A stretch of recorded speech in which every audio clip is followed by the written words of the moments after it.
नमस्कार. महाराष्ट्र देशा विशेष कार्यक्रमात आपल्या सर्वांचं स्वागत. या आठवड्यात राज्य सरकारने घेतलेल्या महत्त्वाच्या निर्णयांचा आढावा घेऊया. जालन्याला रेशीम उद्योगाचं प्रमुख केंद्र बनवण्याच्या दिशेने राज्याचं पहिलं रेशीम कोष खरेदी केंद्र सुरू झाले.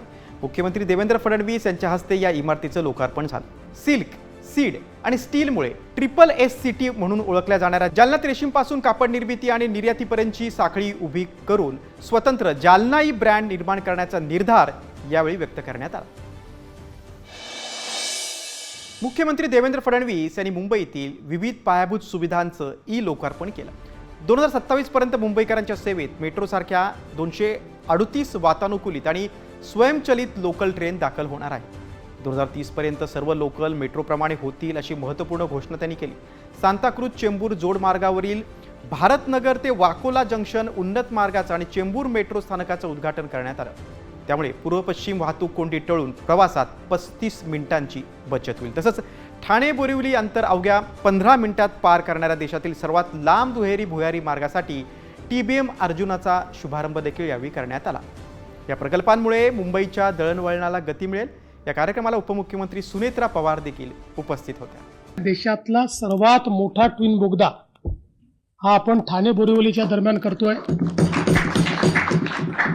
23 किलोमीटरचं अंतर आणि ते 23 किलोमीटर पूर्ण करण्याकरता 90 मिनिटं लागायची. ते अंतर आता 11 किलोमीटरचं होत आहे आणि जास्तीत जास्त 12 मिनिटं त्याला लागतील या 15 मिनिटं लागतील. अशा पद्धतीनं ईस्ट वेस्ट कनेक्टिव्हिटीमध्ये अतिशय वेगवान कनेक्टिव्हिटी ही या माध्यमातून होते. महाराष्ट्रातील दुष्काळावर तोडगा काढण्यासाठी एकात्मिक जल व्यवस्थापना अंतर्गत नदीजोड प्रकल्प राबवला जाणार आहे. CWCची मान्यता मिळाल्यानंतर या प्रकल्पाचं काम याच किंवा पुढील वर्षी सुरू होईल अशी घोषणा मुख्यमंत्री देवेंद्र फडणवीस यांनी केली. महाराष्ट्र जलसंपत्ती नियमन प्राधिकरणाच्या वर्धापन दिनी झालेल्या या कार्यक्रमात माझगाव डॉकसोबतच एक सामंजस्य करार देखील करण्यात आला. राज्यातील ड्रोन उद्योगाला चालना देण्यासाठी माहिती तंत्रज्ञान आणि कृत्रिम बुद्धिमत्ता मंत्री ॲडव्होकेट आशिष शेलार यांच्या अध्यक्षतेखाली मंत्रिस्तरीय एक टास्क फोर्स स्थापन करण्याची घोषणा मुख्यमंत्र्यांनी केली. छत्रपती संभाजीनगरमध्ये ड्रोन सिटी विकसित केली जाणार आहे. उद्योजकांना जमीन, चाचणी सुविधा आणि विविध योजनांचा एकत्रित लाभ मिळवून दिला जाईल. स्वदेशी घटक निर्मिती आणि संशोधनाला याद्वारे विशेष प्रोत्साहन मिळणार आहे.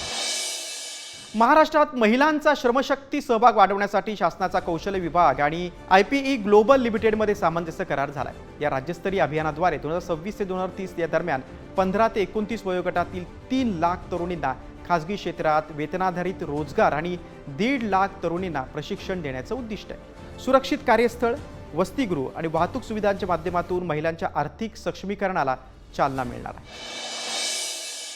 राज्यातील महानगरपालिकांच्या आर्थिक सक्षमीकरणासाठी संरचनात्मक धोरण आखण्याबाबत मुख्यमंत्री देवेंद्र फडणवीस यांच्या अध्यक्षतेखाली नगरविकास विभागाची एक महत्त्वाची बैठक झाली.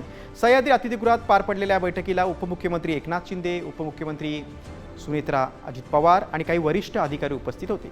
महानगरपालिकांचा आर्थिक पाया मजबूत करून विकास कामांना गती देणं हा या बैठकीचा मुख्य उद्देश होता. उपमुख्यमंत्री एकनाथ शिंदे यांनी राज्यातील जिवती, शिरूर, आनंदपाळ, रेणापूर, सोयगाव, पालम, उमरखेड, बीड, कोरपना, गडचांदूर आणि पुलगाव या 10 नगरपंचायती आणि नगर परिषदांच्या विकास आराखड्यांना मंजुरी दिलेली आहे. शहरी भागाचा नियोजनबद्ध विकास, पायाभूत सुविधांचं सक्षमीकरण आणि नागरिकांना मूलभूत सुविधा उपलब्ध करून देणं हा यामागील मुख्य उद्देश आहे. गेल्या 1.5 वर्षात 100हून अधिक शहरांच्या विकास योजनांना मान्यता देण्यात आली. शिरूर तालुक्यातील बंद असलेला रावसाहेबदादा पवार घोडगंगा सहकारी साखर कारखाना पुन्हा सुरू करण्यासाठी NSDCकडे पाठवलेला कर्ज प्रस्तावातील त्रुटी दूर करून तो नव्यानं सादर करण्याचे निर्देश उपमुख्यमंत्री सुनेत्रा अजित पवार यांनी दिले. गेल्या 3 हंगामापासून बंद असलेला हा कारखाना सुरू झाल्यास हजारो शेतकरी, कामगार आणि ग्रामीण अर्थव्यवस्थेला मोठा दिलासा मिळणार आहे. त्याला शासनाचं प्राधान्य आहे. महाराष्ट्र देशामध्ये आता इथेच थांबतोय. पुन्हा भेटूयात. तोपर्यंत नमस्कार.